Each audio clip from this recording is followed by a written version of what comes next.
చూస్ country delight, live better. ఇప్పుడే country delight యాప్ని download చేసుకోండి. నమస్తే, వెల్కమ్ టు సుమన్ టీవీ. నేను పద్మిని. సో ఈరోజు నేను ఎవరిని ఇంటర్వ్యూ చేయబోతున్నాను, ఏ టాపిక్ గురించి మాట్లాడబోతున్నాను అనేది చెప్పడం కంటే ముందు ఒక చిన్న ఉపోద్ఘాతం ఇవ్వాలి అనుకుంటున్నాను. ఇవాళ నా ముందు కూర్చున్నటువంటి ఆయనని ఇంటర్వ్యూ చేయడం కోసం సుమారు నేను 5 సంవత్సరాల నుంచి ప్రయత్నిస్తూ ఉన్నాను, రిక్వెస్ట్ చేస్తూ ఉన్నాను. ఎట్టకేలకు ఆ రోజు రానే వచ్చింది.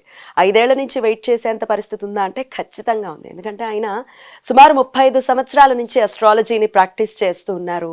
కొన్ని వేల మందికి ఆయన ప్రిడిక్షన్స్ ద్వారా, ఆయన రెమెడీస్ ద్వారా స్వాంతనని తీసుకొచ్చారు. అందులో నేను ఒక వ్యక్తిని. సో ఆయన సరస్వతి అపారం, ఆయన చెప్పేటటువంటి విధానం అద్భుతం. సో వారిని మీ ముందుకు తీసుకురావడం కోసం చాలా ప్రయత్నించాను. ఎందుకంటే ఆయన సబ్జెక్ట్ అటువంటిది. చాలా అద్భుతమైనటువంటి పరిష్కార మార్గాల్ని చూపించడంలో ఆయన నిష్ణాతులు అని చెప్పడంలో ఎటువంటి అతిశక్తి లేదు. మరి ఇది చాలా ప్రౌడ్గా ప్రజెంట్ చేస్తున్నాను. సో ప్లీజ్ వెల్కమ్ ప్రముఖ పంచాంగకర్త, వాస్తు జ్యోతిష నిపుణులు Medikonduru Viswanath Prasad garu. So please welcome him. నమస్తే సార్. ఓం మాతా పితృ గురుభ్యో నమః. నమస్కారం. Thank you so very much sir, మీ సమయం ఇచ్చినందుకు. ఎట్టకేళ్లకు మిమ్మల్ని ఇంటర్వ్యూ చేయడం నాకు చాలా చాలా సంతోషాన్ని ఇస్తుంది. Thank you so very much. మీకు కూడా చాలా థ్యాంక్స్ అండి, నాకు ఈ అవకాశాన్ని ఇచ్చినందుకు. Not at all. It's 35 years of experience ఉంది మీకు. అస్ట్రాలజీని ప్రాక్టీస్ చేస్తూ ఉన్నారు. టు స్టార్ట్ విత్ కుజదోషం నుంచి ఒకవేళ మనం స్టార్ట్ చేసుకుంటే, కుజుడు గురించి ఒకవేళ మాట్లాడాలి అనుకుంటే, కుజదోషం చాలా చాలా ఫెమిలియర్ దోషం కింద ఖచ్చితంగా చెప్పుకోవచ్చు. ఎందుకంటే అందరికీ ఎంతో కొంత అవగాహన ఉంది. మరి ఆ అవగాహన కరెక్టా కాదా అనేది మీ ఎనాలిసిస్ ప్రకారం మేము తెలుసుకోవాలనుకుంటున్నాం. కుజదోషం అనేది డెఫినెట్గా కుజదోషం ఉన్న అమ్మాయిని పెళ్లి చేసుకోవద్దని, కుజదోషం ఉన్న అబ్బాయిని పెళ్లి చేసుకోవద్దని, లేదా కుజదోషం ఉన్న అమ్మాయిని కుజదోషం ఉన్న అబ్బాయికి ఇచ్చి పెళ్లి చేయండి. 30 years వచ్చిన తర్వాత ఎవరి జీవితంలోనూ ఈ కుజదోషం నలిఫై అయిపోతుంది, ఇంకా దాన్ని కన్సిడర్ చేయాల్సిన అవసరం లేదని, ఇట్లా రకరకాల పర్స్పెక్టివ్స్లో మనం వింటూ ఉంటాం. అసలు ఇంతకీ కుజదోషం అంటే ఏమిటి? దీనికి ఇంత భయపడాల్సిన అవసరం ఉంటుందా? రెమెడియల్ మెజర్స్ గనక కుజదోషానికి మనం చేసుకుంటే ఖచ్చితంగా ఆ కుజదోషం నుంచి బయటపడే పరిస్థితి ఉంటుందా? What is your analysis sir? ముఖ్యంగా మన మీద ప్రభావం చూపించే నవగ్రహాల్లో కుజుడు చాలా ఇంపార్టెంట్, ముఖ్యమైన రోల్ ప్లే చేస్తాడు. మనలో ఉండే ధైర్యానికి, సాహసానికి, మనం తీసుకునే నిర్ణయాలకి, ఏదైనా ఆవేశపూరిత నిర్ణయం కావచ్చు, సాహసోపేతమైన నిర్ణయం కావచ్చు, వీటికి కారకుడు కుజుడు. అంతేకాకుండా మగవారిలో వీర్య చలనత్వానికి కారకుడు కుజుడు, ఆడవారిలో అండం తయారీకి కారకుడు కుజుడు. అందుచేత సంతాన భావానికి సంబంధించి కూడా కుజునికి ఒక ప్రాధాన్యత ఉంటుంది. రోమన్ దేవతలలో కుజుణ్ణి మార్స్ అని, ఒక సైన్యాధ్యక్షుడిగా, ఒక సైనికుడిగా, చాలా ధైర్యవంతుడైన బలశాలిగా చూపే రూపవర్ణంతో వాళ్ళు కొలుస్తూ ఉంటారు. ఆ పేరే ఇంగ్లీష్లో మార్స్గా స్థిరపడింది. మనకు ఈ తెలుగు భాషల నుంచి మనం ఉపయోగించే పదాలు కాబట్టి కుజుడు, భౌముడు, అంగారక కుజోభౌమో, లోహితాంగో, మహీసుత అనే పేర్లు కూడా ఉన్నాయి కుజుడికి సంబంధించి. మీరు చెప్తున్నది బహుశా అమరకోశం నుంచి. అవునండి. సమకాలీన వ్యాఖ్యాతలలో అమరకోశం గురించి అవగాహన ఉన్నవారు, అమరకోశం నేర్చుకున్నవారు చాలా అరుదుగా ఉన్నారు. అట్లా అరుదైన వ్యక్తితోటి, వ్యాఖ్యాతతోటి నేను సంభాషించటం, ఇంకా నేర్చుకునే క్రమంలోనే ఉన్నాను. అమరకోశం మీరు ఆ శ్లోకం చెప్పటమే, సందర్భానుకూలంగా మీరు చెప్పటమే చాలా గొప్ప విషయం. Thank you. సో అటువంటి అరుదైన వ్యక్తులతోటి నేను సంభాషించడం నాకు దొరికిన అరుదైన అవకాశంగా భావిస్తున్నాను. ఇక విషయానికి వస్తే, కుజుడు సహజంగా ఈ కారణాల చేత, మనలో ఉండే ఆవేశపూరిత తత్వం, ధైర్యం, ఈ కారణాల చేత. రెండవది ఇందాక వివరించినట్లుగా స్త్రీ పురుషులకు సంబంధించిన విషయాలు, ఈ కారణాల చేత ఇది వైవాహిక జీవితం మీద, వివాహ సంబంధిత విషయాల మీద ప్రభావం చూపిస్తుంది అని అనటంలో సందేహం ఏమి లేదు. కానీ కుజదోషం అనేది ఉన్నది. దాన్ని 4D అంటారు, 4D ఫార్ములా అంటారు. Denial in marriage, delay in marriage, disturbance in marriage, destroying marriage.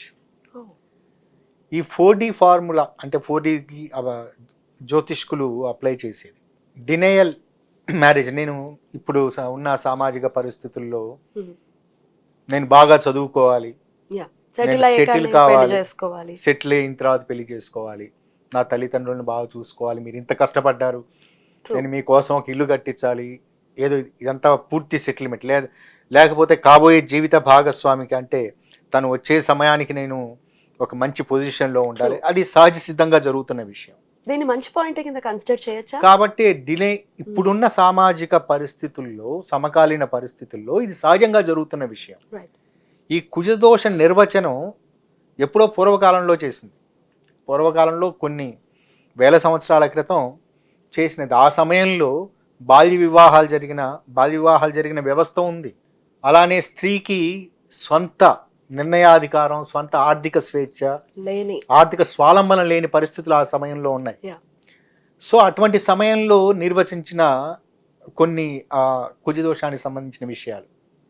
కానీ ప్రస్తుత సమకాలీన పరిస్థితుల్లో సహజసిద్ధంగా తల్లిదండ్రులు వాళ్ళ పిల్లలకి పెళ్లి చేయాలని అనుకున్నప్పుడు వాళ్ళు డినై చేయటం, మాకు ఇప్పుడు పెళ్లి వద్దు, ఇప్పుడే వద్దు, మేము సెటిల్ అయిన తర్వాత చేసుకుంటాము అని.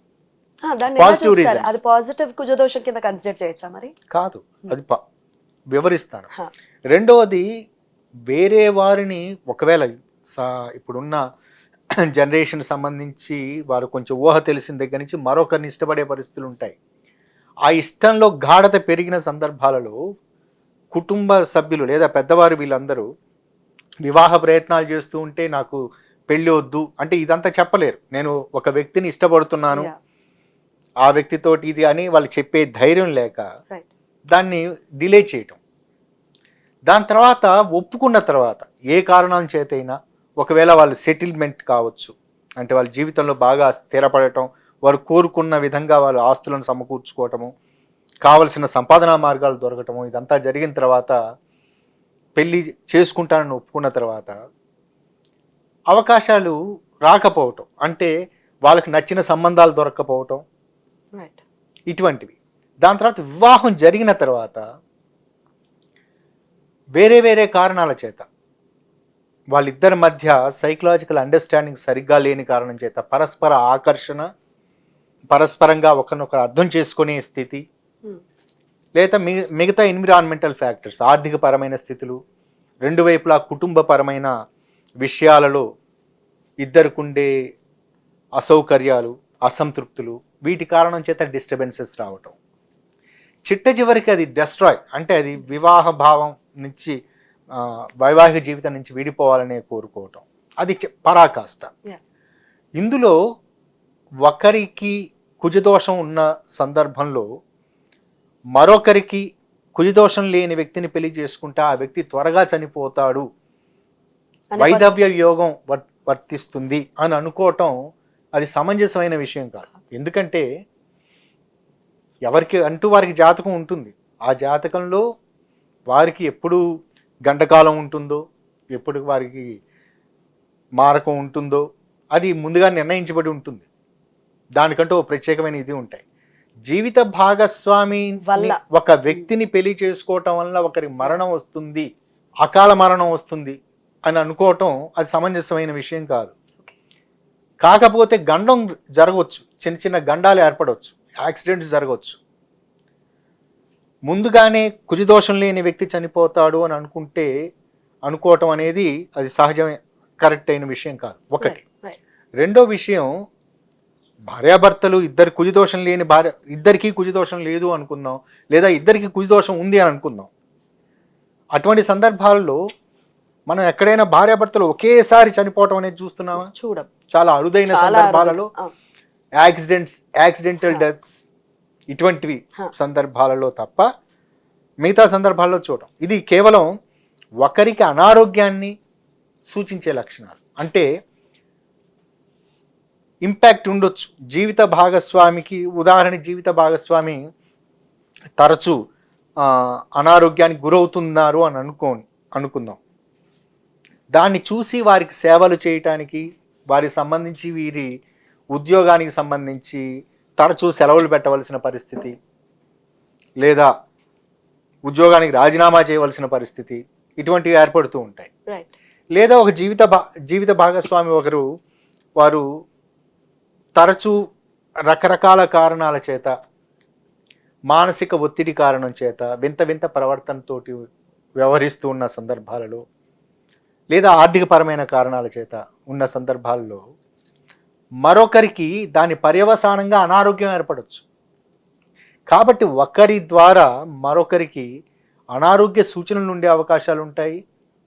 కొన్ని సందర్భాలలో గండాలు ఏర్పడే అవకాశాలు ఉంటాయి. కానీ మారకం జరిగే అవకాశాలు అనేది కేవలం 1%, 2% ఉంటుంది. కాబట్టి ఇందులో ఇందాక మీరు అడిగిన ప్రశ్నకు, కుజదోషం లేని వ్యక్తిని, కుజదోషం ఉన్న వ్యక్తి పెళ్లి చేసుకుంటే మరొకరికి వారు త్వరగా చనిపోతారు అని అనుకోవటం అది సమంజసమైన విషయం కాదు.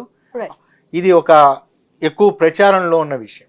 ఇంకా మీరు అడిగిన 4వ పాయింట్, కుజదోషం యొక్క ప్రభావం తగ్గుతుందా ఇది అనుకుంటే, ఏజ్ని బట్టి తగ్గుతుందా అని అనుకుంటే, సహజసిద్ధంగా ఏజ్ పెరుగుతున్న కొద్దీ పరిపక్వత పెరుగుతుంది, సమాజం పట్ల అవగాహన పెరుగుతుంది, కుటుంబ స్థితిగతుల పట్ల అవగాహన పెరుగుతుంది, తన జీవితాన్ని ఎలా నిర్మించుకోవాలో, నిర్ణయించుకోవాలో అనే ఆలోచన, ఇదంతా ఒక అవగాహన వస్తుంది. అటువంటి సందర్భాల్లో చిన్న చిన్న భావోద్వేగాలకు విపరీతంగా స్పందించే తత్వం నుంచి బయటపడతారు. అందుచేత కుజదోషం 28 సంవత్సరాలు దాటిన తర్వాత దగ్గర నుండి మెచ్యూర్డ్గా ఉంటారు. కాబట్టి సహజంగా అందరూ ఎడ్యుకేటెడ్గా ఉన్న పరిస్థితుల్లో, బాగా చదువుకున్నవారు, కొద్దో గొప్ప అనే పరిస్థితి ఈ సమయంలో అంటే కనీసం మినిమం డిగ్రీ చదివిన వాళ్ళు ఉంటారు. 28 సంవత్సరాల సమయానికల్లా వాళ్ళు సమాజాన్ని, కుటుంబ స్థితిగతుల్ని, వీటన్నిటిని మీరు చూసుంటారు. అందుచేత 28 సంవత్సరాలు దాటిన తర్వాత వారి వైవాహిక జీవితాన్ని వారు సరిదిద్దుకోగలిగే మానసిక స్థితిలో ఉంటారు. కాబట్టి ఈ డిస్టర్బెన్సెస్ ఇన్ మ్యారేజ్ అనేది తగ్గుతుంది. అంటే డిస్టర్బెన్సెస్ పూర్తిగా ఏర్పడవు అని కాదు, వాళ్ళకున్న మెచ్యూరిటీ లెవెల్స్ కారణం చేత ఒక్కోసారి విపరీతమైన కోపం రావచ్చు. జీవిత భాగస్వామి యొక్క ప్రవర్తన లేదా వారు ఆశించిన స్థాయిలో లేకపోవటం కారణం చేత కొన్ని సందర్భాలలో విడిపోవాలి అనే కోరిక కలగవచ్చు. కానీ జీవితం పట్ల వారికి ఉన్న అవగాహన, ఏర్పరచుకున్న అవగాహన, మిగతా వారి సమకాలికులను చూసి తీసుకున్న నిర్ణయాలు, వీటి కారణం చేత మరలా వివాహానికి సంబంధించి వాళ్ళు సేవింగ్ మ్యారేజ్ అనేది జరుగుతూ ఉంటుంది. ఈ డిస్టర్బెన్సెస్ ఇన్ మ్యారేజ్ అని దాంట్లో ఏంటి, ఇది పరాకాష్ట. ఇక కలిసి జీవించలేము, వీరితోటి కలిసి జీవించలేము అని ఈ కారణాల చేత విడాకులు జరగటం అనేది. ఇప్పుడు విడాకులకు సంబంధించిన దాంట్లో గతంతో పోల్చుకుంటే ఇప్పుడు పెరిగిపోయింది అనే మాట వినపడుతుంది. నాకు ఇది నిజానికి గతంతో పోల్చుకుంటే ఇప్పుడు విడాకులు ఏం పెరగలేదు. అదే రేషియో అంటే నేను ఈ 35 years నుంచి ఒకవేళ ఈ మధ్య కాలం అప్పటి నుంచి నేను చూసుకుంటున్నప్పుడు అప్పుడు ఎంత మేరకు నా దగ్గర కన్సల్టేషన్స్కి వచ్చారో, వచ్చిన వాళ్ళు దాదాపు మ్యాక్సిమం కన్సల్టేషన్కి వచ్చిన వాళ్ళు మ్యాక్సిమం ఒక 60-70% వరకు వారు విడిపోలేదు. ఏ కారణాలతో వచ్చారో అదే కారణాలు ఇప్పుడు ఉన్నాయి. విడిపోతున్న శాతం అప్పటికి ఇప్పటికీ ఏమి మారలేదు. మనిషి ఆలోచన ధోరణి ఏమి మారలేదు. విడిపోవాలి అనే ఆలోచన ఉంది, మళ్ళీ కలిసి ఉండాలనే ఆలోచన ఉంది. ఇది ఏమి పెరగట్లేదు. కానీ కుజదోషం యొక్క ప్రభావం కేవలం ఈ వివాహానికి సంబంధించి, వైవాహిక జీవితానికి సంబంధించి, విడిపోవటానికి సంబంధించి, లేదా జీవిత భాగస్వామి మరణాలకు సంబంధించి మాత్రమే పరిమితం చేసి ఆలోచించడం. అలాగే పోర్ట్రే అయింది సార్.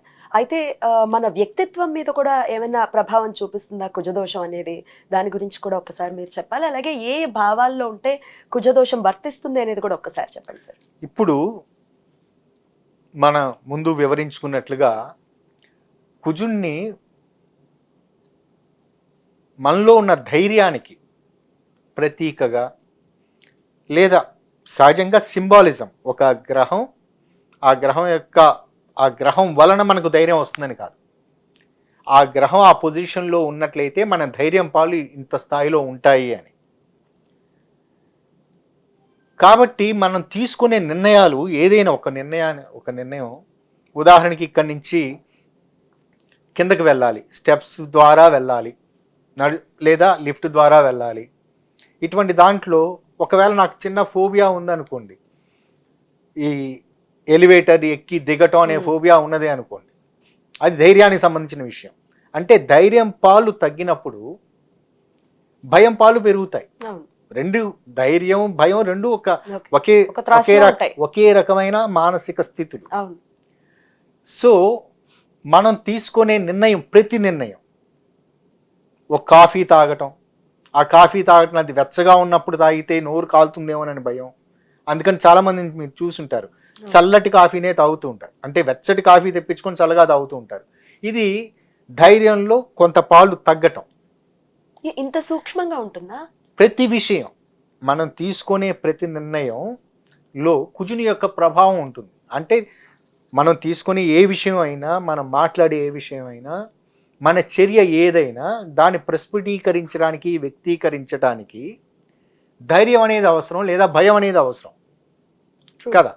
కాబట్టి మనం తీసుకునే ప్రతి నిర్ణయానికి, మన చర్యకి, మనకి ఎదురయ్యే ప్రతి అవకాశాలు, లేదా మనం తీసుకునే వాటికి ప్రతిస్పందించే విధానానికి కుజుని యొక్క కారకత్వాలు ఎక్కువగా ఉంటాయి.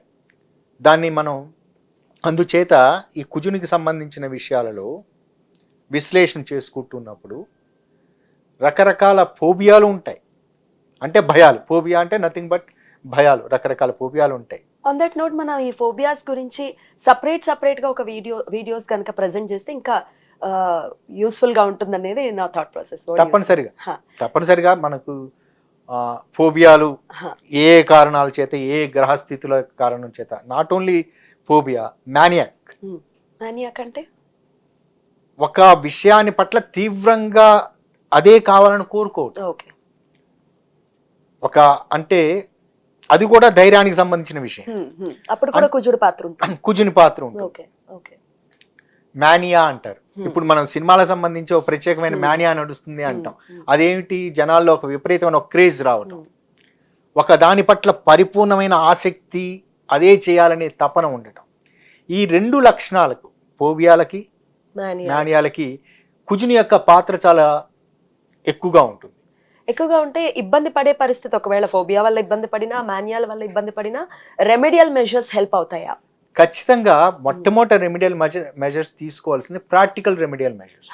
అంటే వాళ్ళకున్న బలహీనత ఇది అని తెలుసుకున్న తర్వాత ఆ బలహీనతను అధిగమించడానికి వారికి మొట్టమొదటి అధిగమించాలనే సంకల్ప బలం ఉండాలి, దానికి సంబంధించిన ఎన్విరాన్మెంట్ ఉండాలి, దానికి సంబంధించి వాళ్ళకి సలహాలు ఇచ్చే మంచి మానసిక వేత్తలు ఉండాలి. ఇది ప్రాక్టికల్ రెమెడీస్.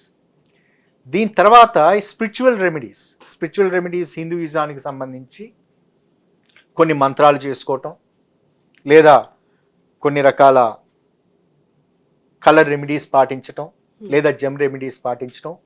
కలర్ రెమెడీస్ కూడా చాలా చక్కగా పనిచేస్తాయి. ఇది ఒకటే కాకుండా కుజుడు ఎర్రగా ఉంటాడు, అంగారకుడు ఎర్రగా ఉంటాడు.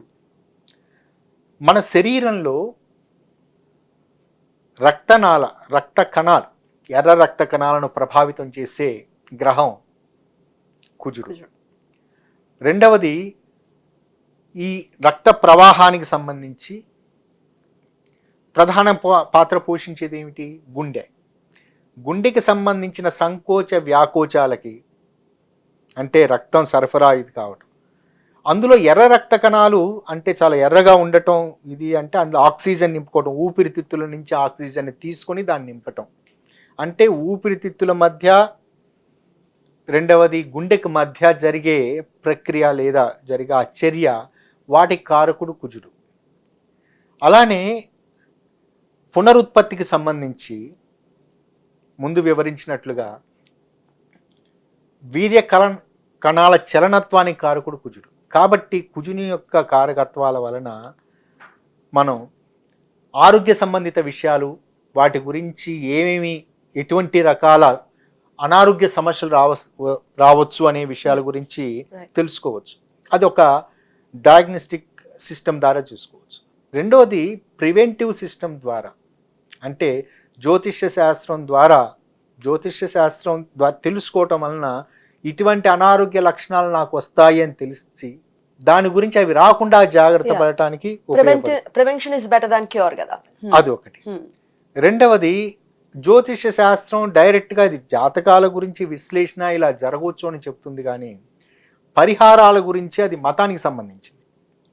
ఒక్కొక్క మతంలో పరిహారాలు ఒక్కొక్క విధంగా ఉంటూ ఉంటాయి. ఉదాహరణకి క్రిస్టియానిటీలో తీసుకున్నప్పుడు క్రిస్టియానిటీ బైబిల్ వారు పరిపూర్ణంగా గ్రహాల మీద మనుషుల మీద చూపించే ప్రభావాలు వీటన్నిటిని పరిపూర్ణంగా నమ్మరు. దేవుడే ఈ యూనివర్స్ని క్రియేట్ చేశాడు, గ్రహాలను, సూర్యుడిని, చంద్రుని, జెనసిస్ బైబిల్లో ఆ విధంగా వివరించి ఉంది. కానీ ఏదైనా అనారోగ్య సమస్య వచ్చినప్పుడు వీటన్నిటికీ కారకుడైన దేవుడు వాటిని నిర్మూలిస్తాడు లేదా తగ్గిస్తాడు. కాబట్టి ఈ కీర్తనలు చదవండి అనేది బైబిల్లో, ఇటువంటివి చేయండి అనేది క్రైస్తవ మతంలో. హిందూ మతంలో మనకి బోల్డన్ని రకాల చాలా ఎక్కువ తత్వాలతో కూడిన దేవతలు ఉన్నారు, వాటిలో వీరిని పూజించండి అనేది. ఇవి కాకుండా శబ్ద తరంగాల ద్వారా, తరంగాలంటే ఉదాహరణకి బీజాక్షర ఉచ్చారణ, వీటి ద్వారా కొంత ఈ అనారోగ్య సమస్యల నుంచి బయటపడవచ్చు. ఇందులో ఉన్న ఇంకొక సింప్లిసిటీ ఏమిటంటే, ఇంకొక పాయింట్ మనం ఎలా తీసుకోవచ్చు అంటే, శబ్ద తరంగాలు అంటే సంగీతంలో కొన్ని రకాల కీర్తనలు, కొన్ని రకాల రాగాలు, ఆ రాగాలలో ఆలపించిన కీర్తనలు తరచూ వినటం వలన వాళ్ళకి గాత్రశుద్ధి ఉండి చేసుకునే అవకాశం ఉంటే, పాడుకునే పరిస్థితి ఉంటే అవి చేయటం వలన వాళ్ళకి చక్కటి ఈ అనారోగ్య లక్షణాల నుంచి బయటపడే అవకాశాలు ఉంటూ ఉంటాయి. అదొక రెమెడీలా పనిచేస్తుంది. రాగాల ద్వారా ముఖ్యంగా పూజ్యులు గణపతి సత్యనారాయణ స్వామీజీ గారు కానీ, ప్రస్తుత కాలంలో గణపతి సత్యనారాయణ స్వామీజీ గారు ప్రత్యేకంగా రాగాలతోటి రోగాలను నయం చేసే ఒక ప్రక్రియను వాళ్ళ విధానాన్ని చూశారు. అలానే బాలమురళీకృష్ణ గారు, మంగళంపల్లి బాలమురళీకృష్ణ గారు, వారు కూడా వారి అనుభవంలో చాలా మందికి క్యూర్ చేసిన సందర్భాలు ఉన్నాయి. వారికి వచ్చిన అనారోగ్య సమస్యలను వారే సొంతంగా గానాల ఆలాపనతోటి వారు చేసుకున్న పరిస్థితులు ఉన్నాయి. వీటన్నిటిని సంకలనం చేసుకొని జ్యోతిష శాస్త్రానికి అన్వయించుకొని ఈ డయాగ్నోస్టిక్, అంటే ఇటువంటి అనారోగ్య సమస్యలు ఈ విధంగా వస్తాయి అనే ఇది తెలుసుకున్నప్పుడు చేసినప్పుడు ఇది మీరు సజెస్ట్ చేస్తూ ఉంటారా? మీరు ఇది మ్యూజిక్ కి సంబంధించి మ్యూజిక్ థెరపీ కూడా వెళ్ళండి అని కానీ, లేకపోతే ఇంకా రకరకాల రెమెడీస్ ఇవ్వటం కానీ చేస్తూ ఉంటారా? నేను ప్రాథమికంగా చెప్పేది మొట్టమొదట ప్రాక్టికల్ రెమెడీలు తీసుకోవటం. అంటే మొదట మీరు మీ సమస్య నుంచి బయటపడటానికి మీరు సంకల్పం ఏర్పరచుకోండి. రెండవది ప్రాక్టికల్గా అనారోగ్య సమస్య వస్తే అనారోగ్యాన్ని తీర్చగలిగేది వైద్యులు మాత్రమే, మందులు మాత్రమే, ఔషధాలు మాత్రమే. సో వాటిని మొట్టమొదటి తీసుకోండి. రెండవది ఎక్స్టర్నల్ రెమెడీస్ అనే పాయింట్లోకి వచ్చినప్పుడు మొట్టమొదటి నేను చెప్పేది కలర్ రెమెడీస్ చెప్తూ ఉంటాను. రెండవది ఈ శబ్ద తరంగాలు, ఇది మంత్ర సాధన, ఇది మంత్ర సాధన, మంత్రాన్ని వింటాం. అందులో భాగంగానే రాగాలు, ఇటువంటి అనారోగ్య లక్షణం ఈ గ్రహస్థితుల కారణం చేత వారి వ్యక్తిగత జాతకాలను అనుసరించి ఈ రాగానికి సంబంధించిన పాటలు మీరు వింటూ ఉండండి. ఈ సమయం నుంచి ఈ సమయం వరకు వింటూ ఉండండి. ఇలా చెప్పిన సందర్భాలలో దాదాపు నేను చెప్పిన వాళ్ళు దాదాపు 90% యాక్యురసీని పొందాను. అంటే ఇప్పుడు జీవనశైలి వ్యాధులైన, జీవనశైలి లోపాల కారణం చేత వచ్చే వ్యాధులైన డయాబెటీస్, మధుమేహానికి సంబంధించి, హైపర్ టెన్షన్ లేదా థైరాయిడ్కి సంబంధించి ఇటువంటి వాటిని క్యూర్ చేసే విధానం లేదు. కానీ యోగాకు మాత్రం ఉంది. వారు ప్రత్యేకమైన యోగాసనాలు వేస్తూ ఇది చేయటం. కానీ వారు వాడే మందుల స్థాయి పెరగకుండా వాళ్ళ జీవన శైలిలో చక్కటి పరిస్థితిని తెచ్చుకుంటే జీవనశైలిలో మార్పులు తెచ్చుకుంటూ ఆహార నియమాలు పాటిస్తూ నేను చెప్పిన ఇటువంటి రెమెడీలు పాటించిన సందర్భాలలో వ్యాధి ముదరకుండా వ్యాధి తీవ్రత పెరగకుండా ఉన్న సందర్భాలు ఉన్నాయి. అలానే కొన్ని సందర్భాల్లో ఆటో ఇమ్యూనిటీ డిజార్డర్స్ ఏర్పడిన సందర్భాలలో దానికి ఆటో ఇమ్యూనిటీ డిజార్డర్స్ సంబంధించి ప్రత్యేకంగా ఔషధాలు లేవు. దానికి కొన్ని రకాలైన స్టిరాయిడ్స్ మాత్రమే ఉపయోగిస్తూ ఉన్నారు. సో అటువంటి సందర్భాల్లో ఇమ్యూనిటీ డిజార్డర్స్ను వాళ్ళ ఇమ్యూనిటీని పెంచడం ద్వారా ఇటువంటి రాగాలాపనలు, music therapy, colour remedy, gem remedy ఇవన్నీ కుజదోషం అనేది ప్రాథమికంగా మనం ఇందాక అనుకున్నట్లుగా దీనికి సంబంధించి అంటే వివాహం వైవాహిక జీవితం అనే విషయాలకి పరిమితం చేసుకున్నప్పుడు కుజుడు లగ్నంలోను ద్వితీయంలోను చతుర్థంలోను లగ్నం నుంచి సప్తమ భావంలోను అష్టమ భావంలోను వ్యయభావంలోను ఈ భావాల్లో ఉన్నప్పుడు కుజదోషం వర్తిస్తుంది అనేది ఒక శాస్త్రం. ఇందులో కొంతమంది లగ్న భావాన్ని కన్సిడర్ చేయరు. లగ్న భావం కాకుండా ద్వితీయ చతుర్థ సప్తమ అష్టమ వ్యయ భావాలు అని చూస్తూ ఉంటారు.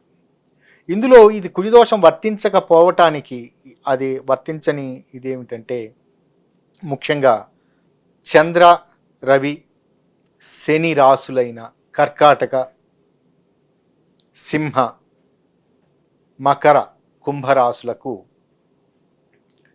కుజదోషం వర్తించదు అని.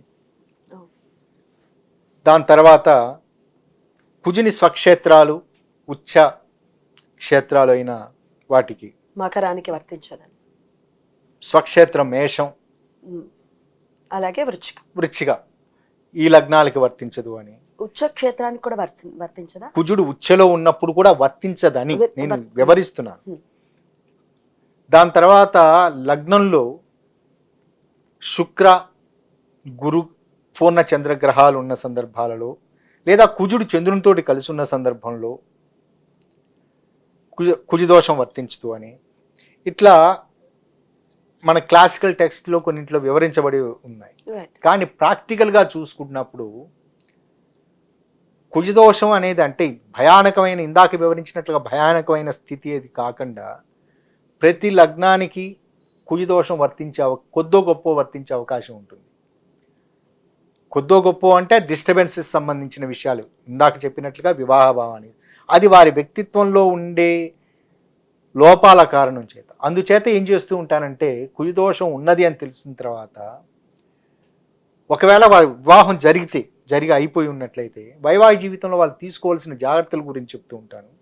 వివాహం జరగకుండా ముందుగానే వారు తెలిసిన వారు అయి ఉన్న సందర్భాల్లో రెండు జాతకాలను పోల్చే సందర్భాలలో కుజుని యొక్క దోషాలు ఉన్న దానికి పరిహారంగా అబ్బాయి జాతకంలో మరొక గ్రహం అక్కడ కుజదోషాన్ని పోగొట్టే విధంగా జాతకాలని రెండింటి కంపేర్ చేయడం జరుగుతుంది. ఇక్కడ ఈ కారణాల చేత అంటే సహజంగా క్లాసికల్ టెక్స్ట్లోనూ వీటన్నిటిలోనూ కుజదోషం కొన్నిటికి వర్తించదు అనేది వివరణ ఉన్నది. కాళిదాస గారు కావచ్చు, కళ్యాణవర్మ కావచ్చు, జాతక చంద్రిక వీటన్నిటిలో వివరించిన దాంట్లో కుజదోషం వర్తించని విషయాలు కూడా ఉన్నాయి. ఇది ముఖ్యంగా కుజదోషానికి సంబంధించి కేరళ శాస్త్రమైన దేవకేరళం, పరాశర సంహిత వీటిల్లో కొన్నిట్లో కుజదోషం గురించి ఎక్కువగా ఉన్నది. కానీ కుజదోషం అనేది ఉన్నది, అది అందరూ అనుకునేంత భయానకమైన స్థాయిలో లేదు. రెండవది దాన్ని నలిఫై చేసేది కుజదోషం అనేది ఎవరికీ లేదు అని చెప్పుకునే స్థాయిలోనూ లేదు. కుజదోషం అనేది ఈ చెప్పిన లగ్న ద్వితీయ చతుర్థ సప్తమ అష్టమ వ్యయభావాలు. లగ్న భావం అని చెప్పుకున్నప్పుడు లగ్నం వ్యక్తిత్వానికి సంబంధించి వారి ఆలోచన ధోరణి లేదా వారి ఆరోగ్యం వీటన్నిటికి సంబంధించి తనుభావం. ద్వితీయ భావం అనేది కుటుంబానికి సంబంధించి వాళ్ళ కుటుంబ వ్యవహారాలకు సంబంధించి.